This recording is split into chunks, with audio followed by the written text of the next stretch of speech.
Friends, welcome to my KS by income YouTube channel. ಯಾರಾದರೂ ನನ್ನ ಚಾನಲ್ನ ಸಬ್ಸ್ಕ್ರೈಬ್ ಮಾಡದೆ ನೋಡ್ತಾ ಇದ್ದರೆ ಪ್ಲೀಸ್ ಒಂದು ಸಬ್ಸ್ಕ್ರೈಬ್ ಮಾಡ್ಕೊಳ್ಳಿ. ದೋಸೆ ಇಡ್ಲಿಗೆ ಎಲ್ಲ ನಾವು ಮಾಡ್ತೀವಲ್ಲ ಕಾಯಿ ಚಟ್ನಿ, ಅದನ್ನು ಸೂಪರ್ ಟೇಸ್ಟಿಯಾಗಿ ಯಾವ ರೀತಿ ಮಾಡೋದು ಅಂತ ನಿಮಗೆ ಗೊತ್ತಿತ್ತಾ? ಟ್ರೈ ಮಾಡಿ ಈ ಥರ. ಒಂದು ಫ್ರೈಯಿಂಗ್ ಪ್ಯಾನ್ಗೆ 1-2 ಸ್ಪೂನ್ ಆಗುವಷ್ಟು ತುಪ್ಪನಾದರೂ ಹಾಕೋಬೋದು, ಎಣ್ಣೆನಾದರೂ ಹಾಕೊಬೋದು. ಒಂದು ಗಡ್ಡೆ ಈರುಳ್ಳಿನ ಸಣ್ಣದಾಗಿ ಹೆಚ್ಚಿಬಿಟ್ಟು ಹಾಕೊಳ್ಳಿ. 1-2 ಕಾಯಿ ಮೆಣಸನ್ನ ಹಾಕ್ಕೊಂಡು, ಒಂದು ಚಿಕ್ಕ ತುಂಡು ಶುಂಠಿನ ಸೇರಿಸ್ಕೊಂಡು, ರುಚಿಗೆ ಬೇಕಾಗಿರುವಷ್ಟು ಉಪ್ಪನ್ನ ಸೇರಿಸಿ ಫ್ರೈ ಮಾಡ್ಕೊಳ್ಳಿ.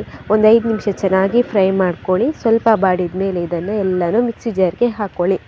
ಇದೆಲ್ಲನೂ ಮಿಕ್ಸಿ ಜಾರ್ಗೆ ಸೇರಿಸ್ಕೊಂಡು ಇದಕ್ಕೆ 1-2 ಸ್ಪೂನ್ ಆಗುವಷ್ಟು ಹುರಿಗಡಲೆನ ಸೇರಿಸ್ಕೊಳ್ಳಿ. ಅದಾದಮೇಲೆ 1 ಕಪ್ ಆಗುವಷ್ಟು ಕಾಯಿ ತುರಿನ ಸೇರಿಸ್ಕೊಬೇಕು. ಇಷ್ಟೆಲ್ಲವನ್ನು ನೀರು ಹಾಕಿ ರುಬ್ಕೋಬೇಕು.